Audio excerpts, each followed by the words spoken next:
Hello, these are artificial intelligence-generated voices, but the words read were created solely by humans using artificial intelligence for some of the writing, as well as Microsoft's Clipchamp to generate the voices and the podcast recordings.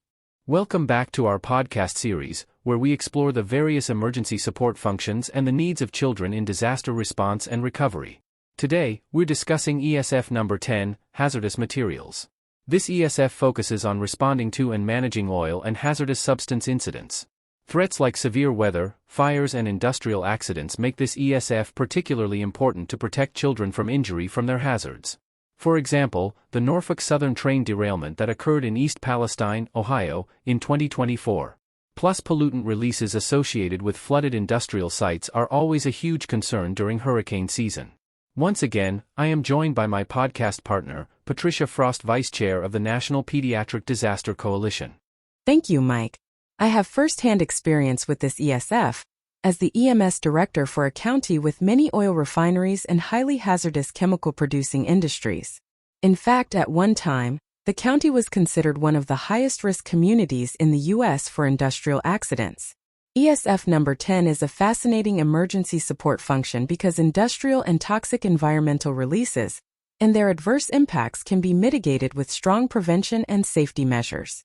After all, we live in a world of hazardous materials that, when released into the environment, pose significant risks to children who are physiologically more vulnerable to the effects. Absolutely. Emergency managers need to understand the chemical and other environmental hazards in and around their communities and know what protective measures are in place to determine the risk in their jurisdiction. For our listeners who might not be familiar with ESF number 10, it is all about the coordinated response to incidents that involve hazardous materials. But that coordination starts way before any incident occurs. This includes partnering with public-private industry leaders who are responsible for managing and accountable for both employee and community safety associated with their businesses. When oil spills, chemical releases, or other contamination from natural threats such as floods and wildfires occur, these entities will be responding to the releases side by side with first responders and throughout the recovery period. It is important that in emergency planning, they are already at the table and understand that children are especially at risk during these emergencies, especially if schools or childcare settings are nearby. Exactly. One of the reasons children are more vulnerable is that their bodies are still developing. They breathe faster than adults and have smaller airways, so they're more susceptible to toxins in the air. Plus, kids tend to spend more time outdoors and are naturally curious, which increases their exposure. The toxicity to an individual is driven by several factors, including the amount or dose of toxic substance that one is exposed to. In the case of an airborne chemical release, children will be more susceptible due to their faster breathing rate. In addition, some chemical hazards have the potential for lifelong consequences for children who are chronically exposed. We only need to look at the tragedies associated with lead contamination of the drinking water in Flint, Michigan, to understand how these events can impact children and their families in those communities. That's an excellent point. The emergency manager's role includes acting as a community advocate to ensure awareness and stakeholders are informed on local risks and what actions to take to stay safe when dealing with a hazardous materials incident. That includes knowing the threats and hazards around their community, and how it can impact critical infrastructure systems, such as the water supply and air quality. In communities that need to manage those threats, emergency managers need to have ready-to-go alerts and preparedness messaging that target youth, in addition to parents, schools, and childcare providers who live in and around highly industrialized communities. In some communities like mine, emergency alerts and sirens were part of those safety measures and used to warn of a chemical release during refinery operations. They were tested weekly, and there were community outreach programs to ensure people knew how to respond. That is why it is crucial for parents and caretakers in the vicinity to have a plan in place, talk to their children about these kinds of emergencies in advance, and practice what to do. Children, whether at school, childcare, or home, need to know what to do in response to those sirens and act immediately until the threat has passed. If children do not fully understand what is happening around them, then they may want to run outside and watch the chemical plume, putting themselves even more at risk. Speaking of what we call sheltering in place, it is important to highlight the need for families to be prepared, especially during an airborne exposure event. You may have only a few minutes' notice before hazardous materials spread through the air. What should families be doing to prepare for that? Families should ensure they have a safe indoor space where they can close windows and doors and seal off any drafts to prevent the contaminated outside air from getting in. It is also important to keep an emergency kit with essential supplies, like food, water, medications, and items to keep kids calm and entertained, especially if you are sheltering for an extended period. And do not forget any special needs like inhalers for children with asthma, which can worsen if they are exposed to chemical irritants. Great advice. We often talk about how children are more at risk from environmental hazards in general, floods, wildfires, chemical spills, but they are even more at risk if they have pre-existing health conditions, right? Absolutely. Children with respiratory conditions like asthma or compromised immune systems are at an even greater risk when exposed to hazardous materials. Their condition may worsen in response to these exposures. Emergency managers should partner with their local healthcare coalitions and pediatric community to ensure children with special healthcare needs are considered in preparedness and response efforts. For example, in the event a childcare center or school must evacuate, or if the children must be decontaminated on scene due to a hazardous material emergency, there can always be a response need to plan for and to exercise for those risks. It is not just airborne chemical risks. As hurricanes and flooding become more common due to climate change, one of the most common exposures to hazardous materials is after flooding and during flood cleanup. Children do not realize that playing in flood waters is like bathing in water contaminated with dangerous chemicals like lead, asbestos, oil, and gasoline, not to mention the untreated sewage, dead animals, and debris that flood can transport. When I see that, I worry that there is insufficient preparedness and messaging of these risks in many of those communities. I know what you mean, Mike. There are so many social posts of children, teens, and even adults playing in floodwaters, which is dangerous for the many reasons you mentioned. Children at very young ages need to be taught and kept away from those hazards just like they should be kept away from cleaning agents in the home. In addition, children should not be involved in flood cleanup unless they are teens and wearing all the personal protective equipment or gear, including N95 masks, in addition to being under the supervision of an adult.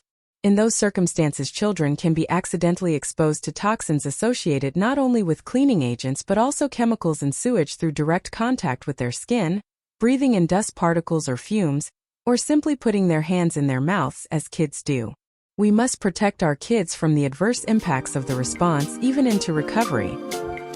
Check out a new book by Michael Prasad, entitled Emergency Management Threats and Hazards Water, available now from CRC Press in hardcover or ebook versions. In the book are water quality concerns, including those from hazardous materials. There is a chapter which covers how human-made hazards can adversely impact potable or drinking water sources. This can be anything from the adverse impacts from accidental discharges of pollutants into floodwater to domestic, violent extremists sabotaging a watershed.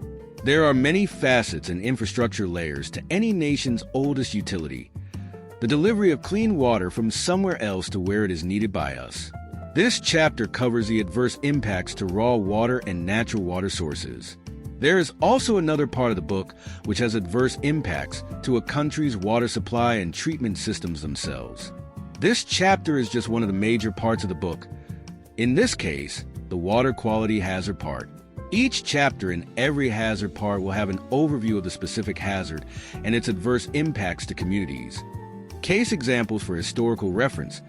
Many of these will be what not to do as lessons learned, impacts of the disaster phase cycles, the before, during, and after incidents occur, adverse impacts of the specific hazard to the response's incident command system itself, a summary of the planning, organization, equipping, training, and exercising process for deliberative, planning and problem solving, and finally chapter-specific references and reading material.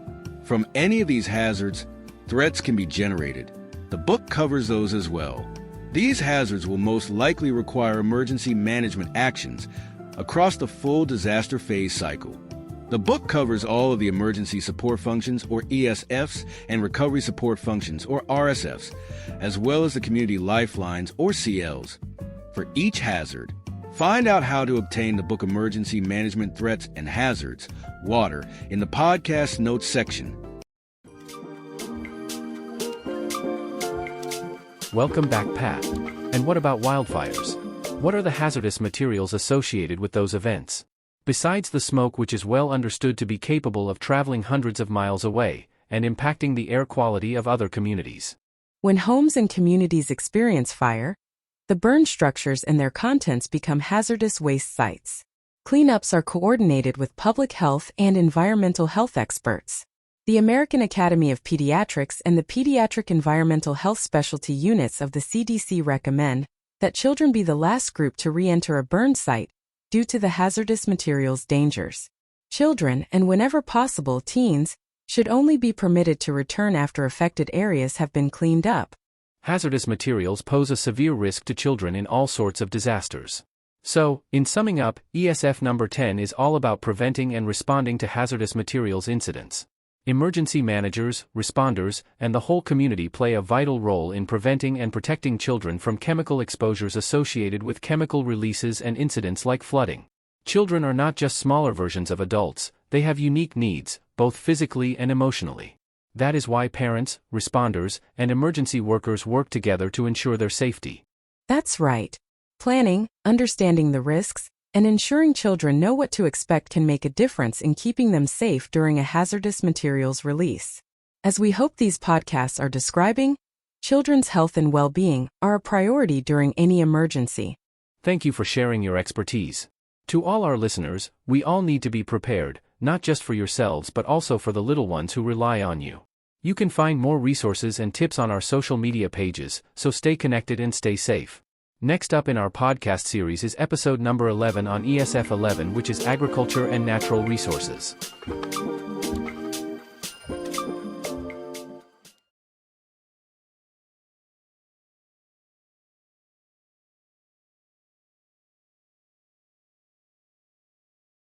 Please visit us on the web at npdcoalition.org.